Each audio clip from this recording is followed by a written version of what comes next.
Hey guys, it's Lizzie. So apparently the patch note is coming on late Wednesday and early Thursday. So we have a few more days to do nothing and just talking about stuff. So today I am checking out the Smith of Kitava. This is going to be the third and final warrior ascendancies. This ascendancy looked extremely tanky to me and it's very beginner friendly in the sense that you don't really need a lot of items to make it good. If you hate dying and you want to create characters that can take hits, this ascendancy is going to be perfect for you. There's a few interesting options and way to go, and I'll talk about it in this video. I'll break down all the ascendancy notes, talk about key interactions, and show you how to potentially build the characters.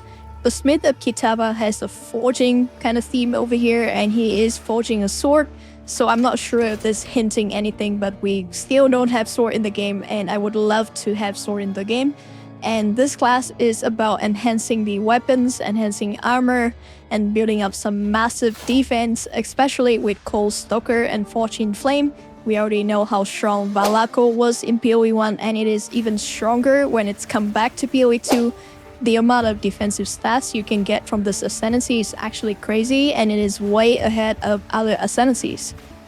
Looking at the ascendancy trees, there's basically two main paths you can go. On one side, you have some limited offensive options, but on the other side, you have extensive defensive customization you can make to your characters, especially with Cold Stoke and Fortune Flame, and then you can forge your own armor with the Smith Masterwork. And on the other hand, we have Manifest Weapon from Living Weapon against the Anvil, Heat of the Forge, and we do not know anything about these things yet, so take everything I say with a grain of salt. Despite the class being defensive focused, if I were to play this class, I will try to go into some interesting option instead of pure tank like minion base, or even try to set up some spell trigger with the Heat of the Forge.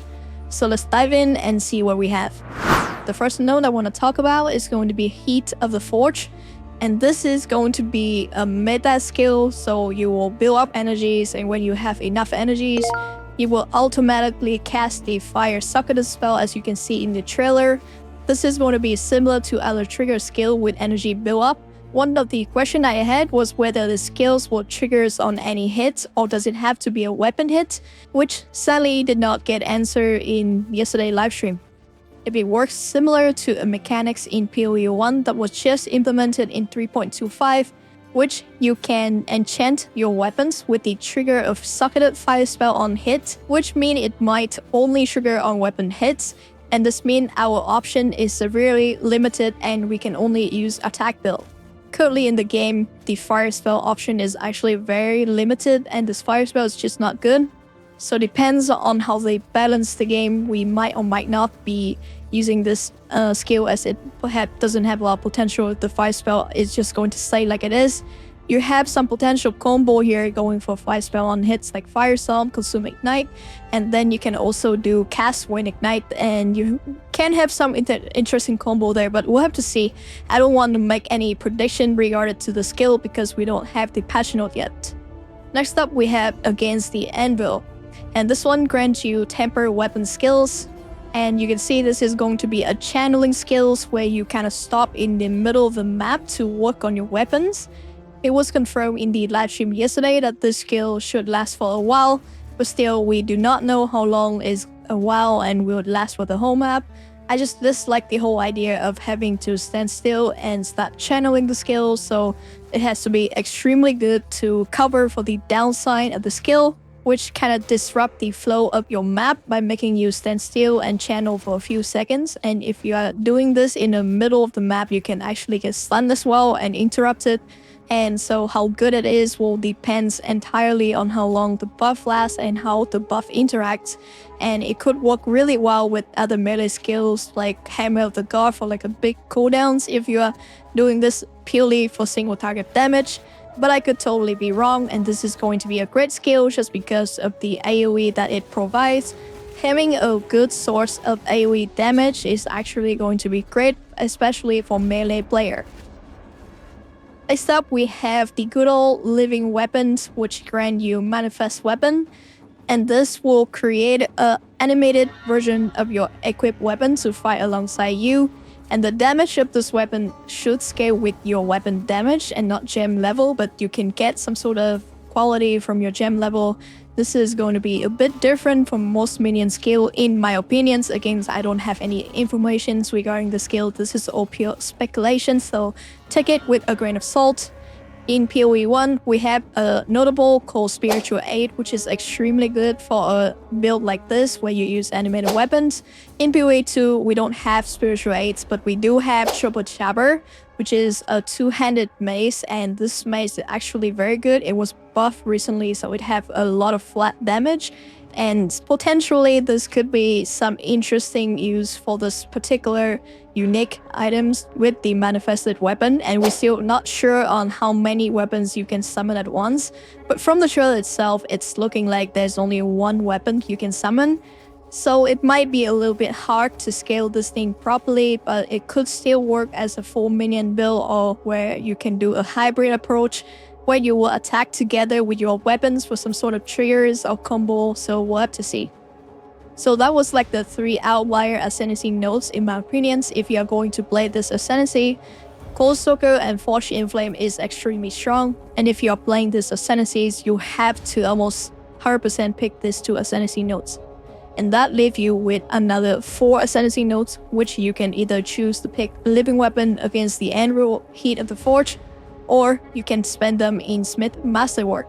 It is not going to be worth it to spend only 2 Ascendancy points in Smith Masterwork and pick something like Heat of the Forge, so that is the decision that you are going to have to make. Anyway, so Cold Stoker and this Ascendancy notes grant you modifiers to fire resistance, also grant cold and lightning resistance at 50% of their value. This is huge for simplifying resistant capping. So for example, if you have 30% increased fire resistance, you also get plus 15 cold and plus 15 lightning resistance, and that is total of 60% resistance from just one modifier, which means that you will want to use this modifier properly. You can use desert runes for fire resistance, you can use ruby rings and many unique items with higher fire resistance. This slot will make resistance management a lot easier, and you will also free up a lot of the suffix resistance that you need from your gear, which is amazing. Another thing is getting resistance in PoE 2 is much harder than PoE 1, which means you are getting a node like this, which essentially double the effectiveness of any resistant roll on the fire resistance that you got on your gear, which is going to be extremely good. But the real Ascendancy node that got locked behind Cold Stoker, which is going to take this Ascendancy to the next level, is Forged in Flame. And this one gives modifier to maximum fire resistance, also grants maximum cold and lightning resistance. This is similar to the Valako Ascendancy node from the Chieftain in PoE 1. It is an extremely strong defensive node. In the current patch, you have several ways to boost your maximum fire resistance. Rise of the Phoenix give you plus 5 to maximum fire resistance. Infernal Clapspell also give you another plus 5 to maximum resistance. Those are the early game unique, and you can use them to get to 90% all elemental resistance easily. But the real thing you want to do is probably pathing in your passive skill trees, in which we have Prism Guard, and to path to Prism Guard, you also get the small node, which give plus 1% to maximum fire resistance. And pathing all the way here will give you plus 3 to maximum fire resistance. The real powerhouse is actually the Unnatural Resilient Notable. This notable will give you 2% max fire resistance per 40% uncapped fire resistance. And on the way here, you will also pick up another plus 1 to maximum fire resistance. And what this notable say is that for 40% of your fire resistance above 0, you get plus 2 to maximum fire resistance. So for example, if you are able to push your fire resistance to 200%, which means that you are 200% above the uncapped fire resistance, which means you will get a total of 10 plus 2 maximum fire resistance. With just these 2 ascendancies, you can easily skip days of work on upgrading your gears to be able to get to 90% all elemental resistance. It is very strong because of how the damage calculation works. If you are at 75% maximum elemental resistance, you are taking 25% of the damage. If you are at 90% maximum elemental resistance, you are only taking 10% of the damage. So just by going from 75 to 90, essentially you more than double your defensive against the elemental damage. Next up, we have the defining features of this Ascendancy, which is Smith Masterwork. This Ascendancy node is free to allocate, but if you allocate it, you can only use a normal white body armor, which means you cannot have any prefix or suffix modifiers on the body armor. However, you can still have implicit modifier, which built into the base type of the white body armor. You can have enchantment modifier, which include corrupted mods. You can have runes or soul core because they count as enchantment. So in exchange, you can allocate special notable to customize your body armor. This is why you want to save at least 4 Ascendancy nodes for this Smith Masterwork, because with just 2, it is not going to be a good trade-off. There are only a few good body armor base that you should consider. We have Expert Shaman Mantle, which gives plus 30 to spirits. We had the Expert Steel Blade, which gives up to 2.5% life regenerations. We have the Rogue Armor, which can give up to 80 maximum life. And the worst one out of them all, I think, would be Sacrificial Guard, which gives plus 1 to all maximum elemental resistance, because we shouldn't have any problem getting those maximum elemental resistance with the 2 Ascendancies that I talked about previously. Let's take a look at some of the best options, and I think I'll only go through the good ones. So the first one is going to be Kitava Engraving. So this body armor grants 15% increased maximum life, pretty straightforward. And for a melee build, this is probably going to be one of the best ones. And 15% increased maximum life, in my opinion, is pretty good because it is like premium stats. You don't get this anywhere in this PoE 2. There's not a lot of increase to maximum life on the trees or on the items. Support Straps grants 20% increased strength, and strength also keep maximum life unless they change something. But otherwise, these tools are going to be extremely strong, at least for the melee build class that I can think of. And then you can also use Tantalum Alloy, which grants plus 75% to fire resistance, and that is a lot of resistance because you effectively get double this amount, so that is like 100% or that's 50% increase in elemental resistance. We have Molten Symbol, which makes 25% of physical damage from hits taken as fire damage. This is excellent when you combine that with the 90% fire resistance that we will have for sure. It is similar to Cloak of Flame, but it only works on hits. But it's not going to be a problem because there's not a lot of source of bleeds or the fire dots in the game currently. And then we have Flowing Metal, and this one adds 5% to maximum fire resistance. In my opinion, this is going to be an early game node where you don't have everything set up, but you can get this in early game and then combine that with Fortune Flame, and this will become plus 5 to all maximum elemental resistance, which is extremely good as well.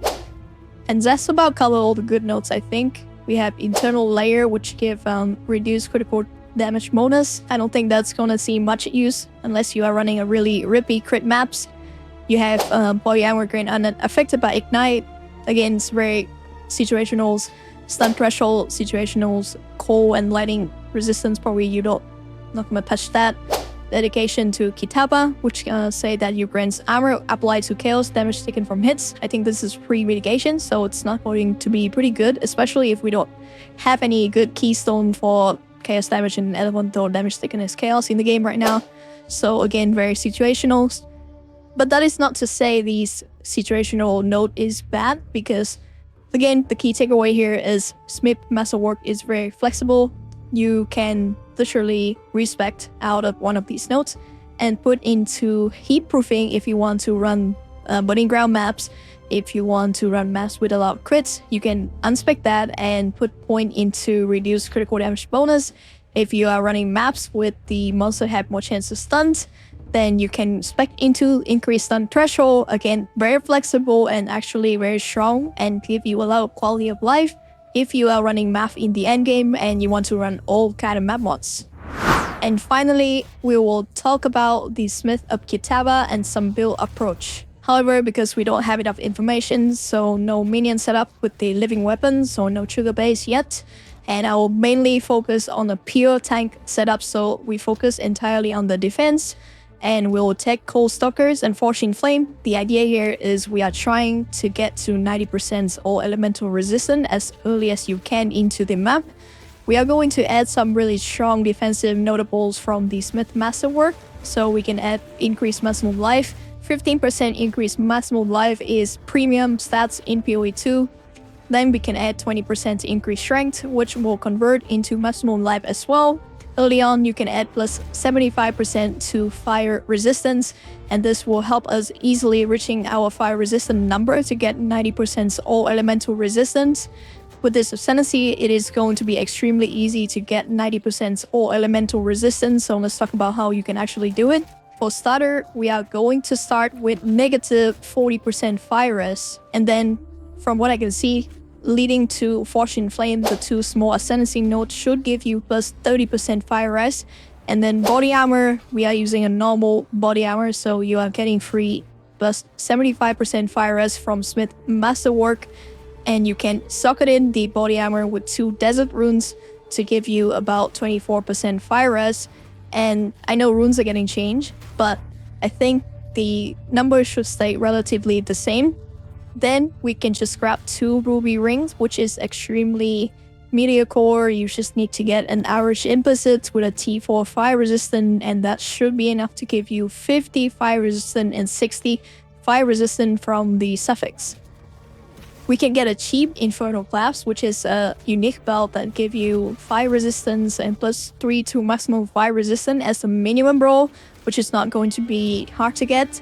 Prism Guard will give you another plus 3 to maximum fire resistance, and at this point you should have over 200 fire resistance, which means Unnatural Resilient is going to give you plus 10 to maximum fire resistance, and you get another 1% from the small node leading to Unnatural Resilience.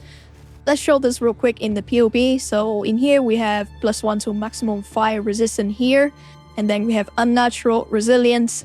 To get this defensive setups, you don't need much point. You only need to path all the way to the Unnatural Resilience and pathing to Prism Guard, which means that the item setup is not even that hard to get. Again, we are using a ruby ring with average roll, and you are using Infernal Clasp. We are having an expert steel plate with 2 rune equipped for fire resistance.